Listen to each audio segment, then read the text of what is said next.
Well, I'm into CrossFit, boxing, and on weekends, I murder the beautiful women I've met on Tinder.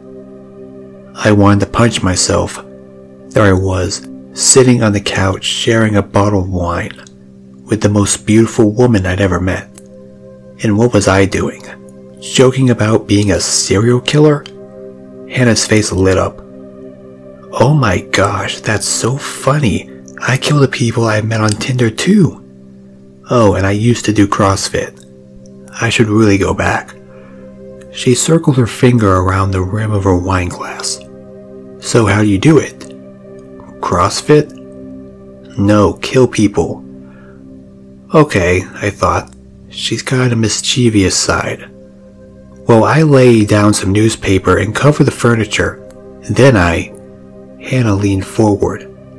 I say I'm into S&M, then chain them to the bed and wrap a plastic bag around their heads. No mess that way. She finished her wine. You know, aside from the vomit when they asphyxiate. It was an oddly specific response. What about the bodies? I asked, trying to play along. Must be hard to dump them when you live on the 18th floor.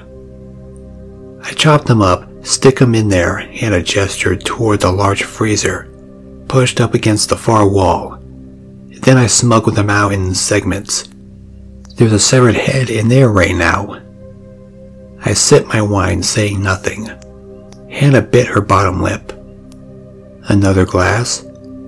Sure. She crossed the room, circled the kitchen island, and poured us both more wine. I'm gonna nip to the bathroom. Back in a sec. I lifted a hand. Once Hannah exited the room, I jumped up. Okay, was she being serious? Or just joking? Thinking logically, Hannah was way out of my league. Her murdering me was probably about as likely as her dating me.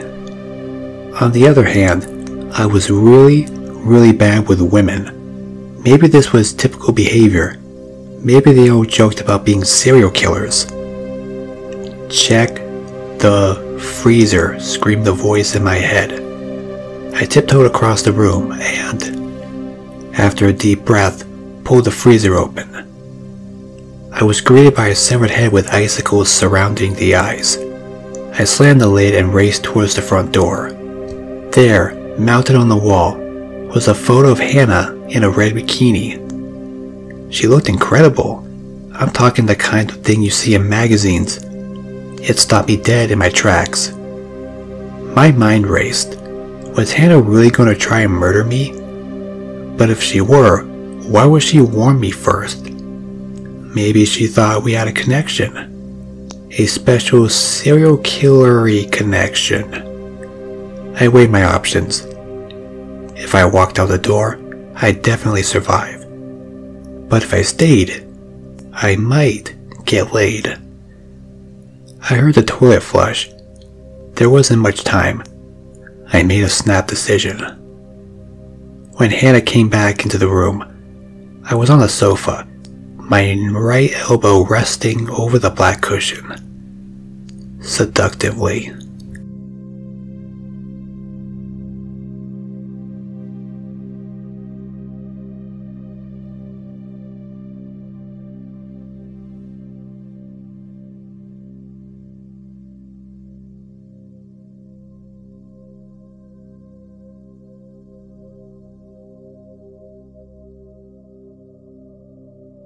Please, Joseph begged.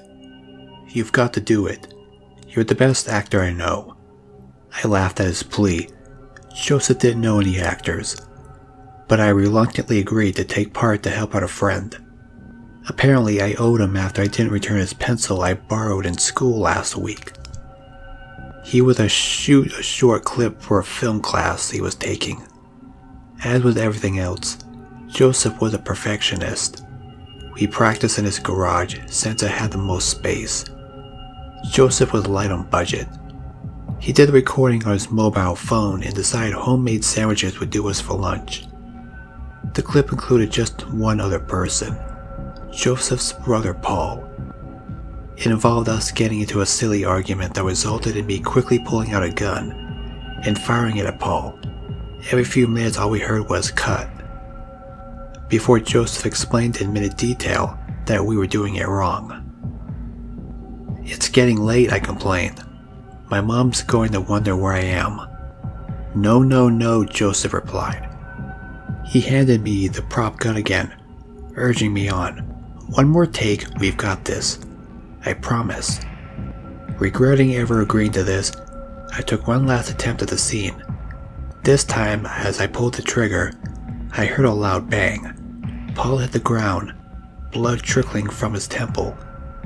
I stood in shock before turning to Joseph, speechless. He just smiled and said, "That's what you get for not returning my fucking pencil." Now I'm sitting in a room with a police officer trying to plead my innocence, knowing Joseph will be tearfully giving his, admittedly much more plausible, account, backed up by video evidence. I guess he's even better as an actor than a director.